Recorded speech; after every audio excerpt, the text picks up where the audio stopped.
Tile missing tile experiment केला होता. मुद्दाम ठेवली ती टाईल. प्रत्येकाचं लक्ष तिथे गेलं, कारण आपली सवय कुठे तरी चूक आहे तिथे बघायचं. आता एवढा सुंदर हे झालं ना, कुठेतरी काहीतरी चांगलं किती आहे ते बघणार नाही, चुका कुठे काढता येईल ते बघणार. म्हणजे चुका काढण्याची सवय बाजूला करत आहे आणि चांगलं बघायची सवय करा. कारण तुम्ही जेवढं चांगलं बघायला लागाल तेवढं तुमच्या आयुष्यामध्ये चांगलं चांगलं व्हायला लागेल. Whatever you focus, that will expand. हा निसर्गाचा नियम आहे.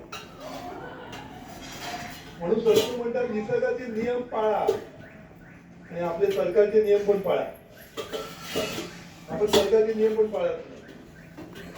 न पाळण्यामध्ये आपल्याला मोठं वाटतं.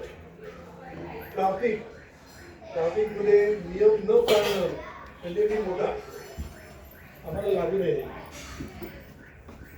कोणी पकडलं पोलिसांनी, तुला माहिती आहे का कोण मी आहे, म्हणजे मी इतका मोठा आहे की मला अलाउड आहे.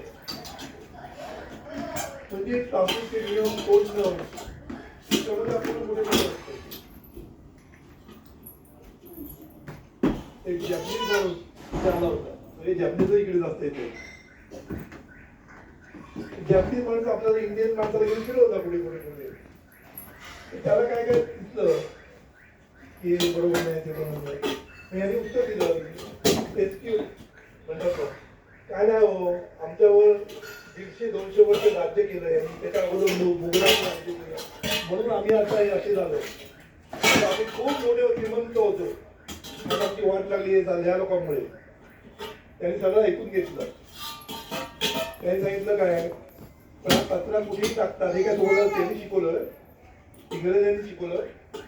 कुठेही कचरा टाक, नियम मोडून टाक, हे सगळं झालेलं तुम्हाला सुधारता येईल. तिथे पण अंडर डेव्हलपचा प्रॉब्लेम आहे. म्हणजे लोक आपली किंमत करतात, आपल्याला घाण आपण करायची आणि दुसऱ्यानी ती उचलायची ही सवय झालेली आहे. आणि दुसऱ्या देशामध्ये घाण न करणं हा नियम आहे.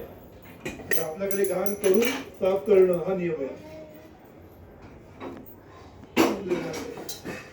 आपण आपल्या घरी कचरा घेऊन जातो, त्याला कचरेवाला म्हणतो.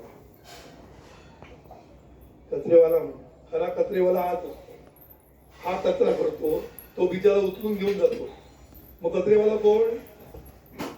मी नाही बोलत, तुम्हीच. पण त्या कचरेवाल्याला पण सन्मान दिला पाहिजे. माणूस आहे म्हणून. आमची प्रिया देते, प्रिया आमच्या घरी कचरा नेणाऱ्या माणसाला पण नावाने हाक मारते. कचरेवाला आला म्हणत नाही, त्याच्या नावाने त्याला हाक मारते. त्याला किती बरं वाटतं. सन्मान आहे, नावाने हाक मारणं हा पण एक सन्मान आहे, लक्षात ठेवायचं. आनंद देणाराही आनंद देता येतो. कसाही फार मोठे कष्ट लागत नाही आनंद देण्यासाठी. वेळ लोक जाते. आनंद देणं एकदम सोपं आहे, थोडंसं कौतुक करायचं.